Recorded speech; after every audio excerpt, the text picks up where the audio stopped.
here, no, in the assembly, came here. They disagreed with our amendments, Mr. Speaker, and now there's a mediation team that we formed, I think, in the month of March. We are now nearing June. Before concluding the exercise, I want to urge colleagues, Mr. Speaker, that when we have a matter that is people-centric, especially that is topical in the country, and people feel that there is need to provide guidance, we need to expedite on that particular. I don't know who sits in that committee. I can't recall who the Senate sent to represent us in that particular committee. My urging, Mr. Speaker, is that when we form this particular one, we will quickly expedite so that we can represent our farmers. Mr. Speaker, with those many remarks, I beg to oppose the motion for the reasons that I had explained earlier, and hope that we can conclude on this exercise quick enough so that we begin the mediation exercise as soon as our colleagues from the other house resume next week. I thank you, Mr. Speaker. Senator Kina. Thank you, Mr. Speaker. Mr. Speaker, I rise to make some submissions on this report. Let me begin first by appreciating the work of the committee in as far as going through clause by clause of the amendments made by the National Assembly. Mr. Speaker, there are few amendments made by the National Assembly that I agree with, and there are some that I'd wish that the good Committee on Agriculture would have given us guidance on what to amend or the language to be used. Mr. Speaker, the first amendment which has been made that I support is the amendment in terms of the broker. When a person is called a broker, given that this commodity is being sold abroad, you have to go to a market and actually be able to broker the deal between the buyer and the seller.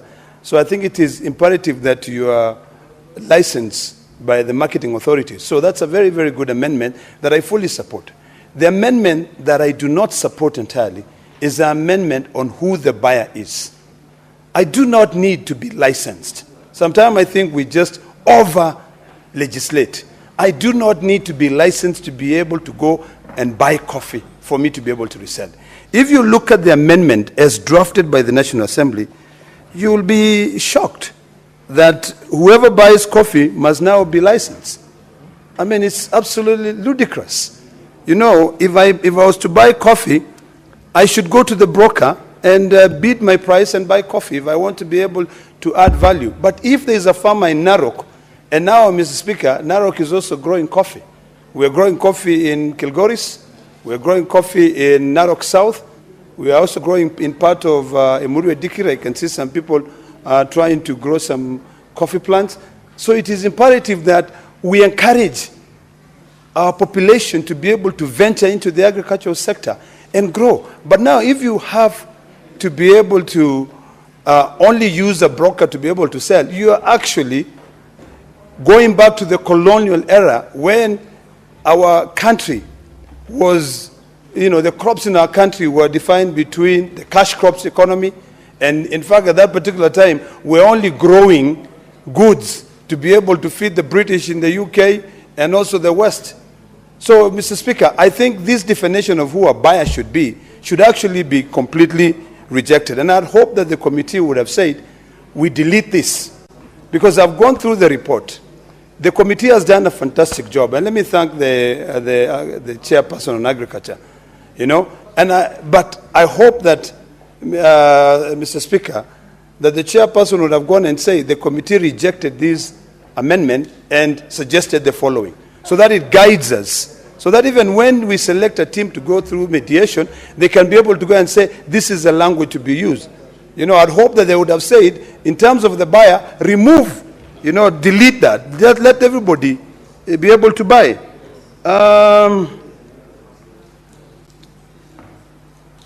Now, the second part, which I also detest, is an issue where, for me to be able to grow, first of all, you're required that a farmer is defined, you know, a buyer is defined. Even a grower to be defined. So before I grow coffee, I have to go and say, which plant can I grow here? I strongly believe that we should have that completely deleted. I noted that the committee had accepted that clause amendment, but I'm of the view that every Kenyan who has an interest, we are training students, Mr. Speaker.